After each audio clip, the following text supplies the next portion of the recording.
La política de la cero tolerancia del gobierno de Donald Trump no parece haber tenido el impacto deseado.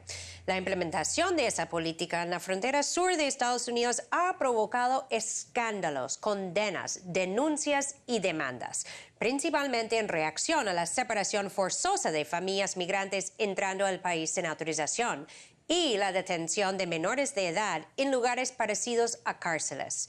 Y esa política antimigrante de Trump también resultó en la pérdida de una cantidad desconocida de niños migrantes y la separación permanente de sus familias, en algunos casos sin la autorización de sus padres, quienes fueron deportados.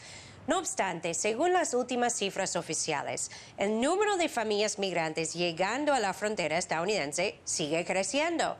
La cantidad de entradas sin autorización por la zona fronteriza ha casi duplicado desde el año pasado.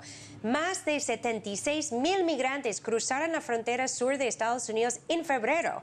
Es la cifra más alta de los últimos 11 años y una señal del fracaso de las políticas agresivas de Trump.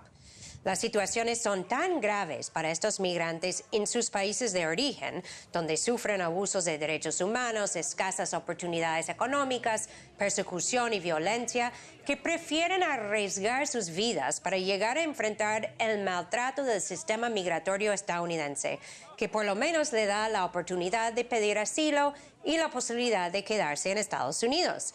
Sin embargo, la capacidad de procesarlos a todos no existe en el país norteamericano y según funcionarios fronterizos, el sistema está al punto del quiebre. Vean más sobre este tema a continuación. La agresiva política de tolerancia cero de la administración Trump no ha desincentivado a las familias emigrantes. De hecho, parece que ha tenido un efecto contrario al que se esperaba. La Oficina de Aduanas y Protección Fronteriza ha revelado los números de acciones en nuestra frontera sudoeste sobre cruces ilegales entre las puertas de entrada y llegadas a las puertas de entrada de extranjeros en situación de inadmisibilidad en el mes de febrero. En total vimos más de 76,000 detenciones y llegadas de extranjeros en situación de inadmisibilidad. De ese número, en solo 4 semanas vimos 40,385 miembros de unidades familiares y 7,250 menores no acompañados. Según la información de la Oficina de Aduanas y Protección Fronteriza, estas cifras de cruces ilegales suponen un récord mensual desde octubre del 2013. Además, la cantidad de inmigrantes detenidos en la frontera sur de Estados Unidos aumentó aproximadamente un 31% en febrero en comparación con el mes anterior. Teniendo presentes todos estos datos, los funcionarios estadounidenses empiezan a hablar cada vez más de una situación crítica en la frontera sur del país norteamericano. La inmigración ilegal está simplemente fuera del control y amenaza la seguridad pública y nacional. Enfrentamos una crisis real, seria y duradera en nuestras fronteras. Tenemos decenas de miles de extranjeros indocumentados viniendo cada mes a nuestra puerta. Tenemos drogas, criminales y violencia filtrándose en nuestro país cada semana. Al mismo tiempo, tanto algunos políticos estadounidenses como diversos expertos siguen negando la existencia de una crisis en la frontera, sobre todo desde la implementación de la emergencia nacional, una medida anunciada tras el rechazo del Congreso a aprobar fondos para la construcción del polémico muro y que le permite al presidente valerse de otros fondos, evitando los cauces políticos habituales. Hay quien opina que la administración ha divulgado todos estos datos migratorios con unos específicos propósitos electorales. Definitivamente, el tema migratorio lo va a utilizar siempre y ahora con emergencia nacional porque él debe de cumplir a los votantes que va a crear un muro. Porque recordemos que parte del voto que le dio el triunfo se debió a gente que estaba buscando pues, la creación de un muro. Por lo tanto, él debe hacer todo lo posible con las miras a la próxima elección a conseguir nuevamente y reforzar esos votantes que quieren ver un muro construido. Entonces, definitivamente, toda esta lectura de inmigración, de la política agresiva, se tiene que ver con ojos electorales. Al inicio de esta semana, el presidente estadounidense presentó el proyecto de presupuesto fiscal para el 2020 y volvió a pedir más fondos para completar el muro. Además, el 15 de marzo habrá una votación en el Senado sobre una resolución ya aprobada en la Cámara para intentar anular la emergencia nacional. Queda por ver si la actual coyuntura inmigratoria ayuda a Trump a convencer al Congreso. Para hablar más sobre el aumento de familias migrantes llegando a la frontera de Estados Unidos, conversamos con Marco Antonio Castillo. Él es director de la plataforma México-Estados Unidos de Global Exchange y nos acompaña desde Nueva York.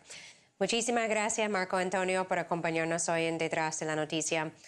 Ahora bien, Marco Antonio, en primer lugar, ¿por qué crees que las políticas antimigrantes del gobierno de Donald Trump, pues que incluyen la separación de familias en la frontera, no han tenido un impacto más disuasivo hacia la migración, más que todo por esa zona fronteriza? O sea, ¿eso significa que esas políticas simplemente han fracasado?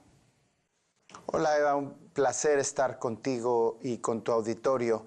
Sin duda alguna, las condiciones de Centroamérica y en los últimos meses y año tal vez, las condiciones en Honduras son de muerte. Allá la gente siempre va a elegir la vida, aunque ello implique salir de sus países en las condiciones más terribles, de manera tal que las políticas de disuasión en la frontera nunca van a ser suficientes para detener un flujo migratorio que busca la vida, que busca la seguridad. Pero déjame decirte que estas políticas de Donald Trump sí funcionan en la medida en la que son para su propia promoción política, personal, la de su agenda de odio, y en ese sentido es que han funcionado, porque no persiguen contener necesariamente un flujo migratorio, pero sí posicionar una postura de odio, discriminación y racismo. Ahora bien, Marco Antonio, es necesario buscar más allá de la política doméstica de Estados Unidos, o sea, para solucionar el tema de la creciente migración hacia el país, más que todo desde Centroamérica. O sea, Washington debería reformular sus políticas regionales para dar más asistencia a las crisis humanitarias, a la desigualdad, a la inseguridad, la violencia y también la inestabilidad en Centroamérica, en lugar de simplemente reformar el sistema migratorio aquí?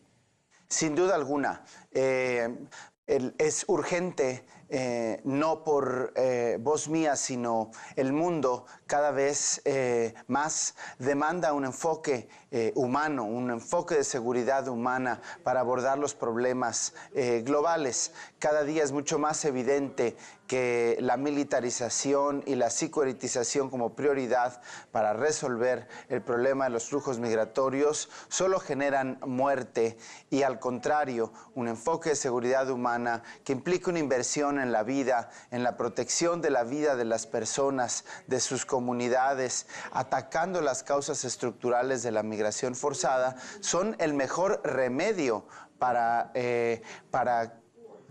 cambiar la migración a un acto, a un hecho de decisión personal y no a un hecho obligado, como muchas de las caravanas que vemos en los últimos meses, formadas mayoritariamente por mujeres, por niños, por adolescentes que están buscando opciones porque las tienen agotadas en sus países de origen. Y por último, Marco Antonio, hablamos sobre la política doméstica en Estados Unidos y una pregunta que siempre estamos haciendo: ¿ves posible la posibilidad, o sea, de una reforma migratoria en Estados Unidos que soluciona estos problemas que parecen ser sistemáticos, o sea, que existen en el país en el ámbito migratorio? ¿Es necesario una vía hacia la legalización, la residencia para todos los migrantes en el país, o eso puede crear hasta más problemas para la seguridad?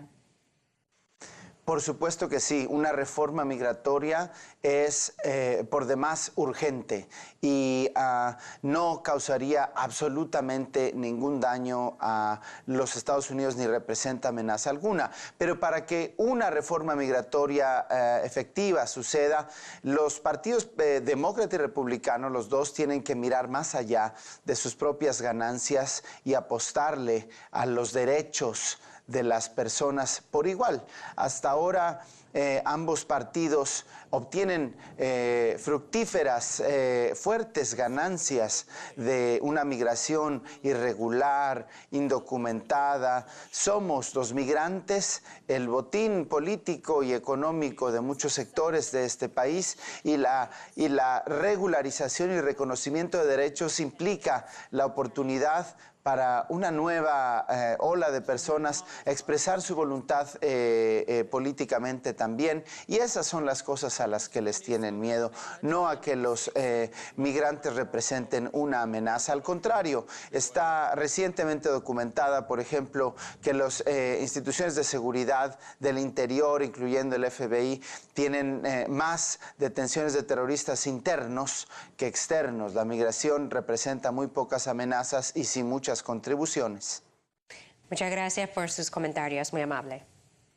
Muchísimas gracias, Eva, a ti y al auditorio. Se necesita una reforma migratoria comprensiva en Estados Unidos para transformar un sistema moribundo a uno funcional. Al mismo tiempo, el problema de la frontera estadounidense tiene que ver menos con la política doméstica y más con la política exterior.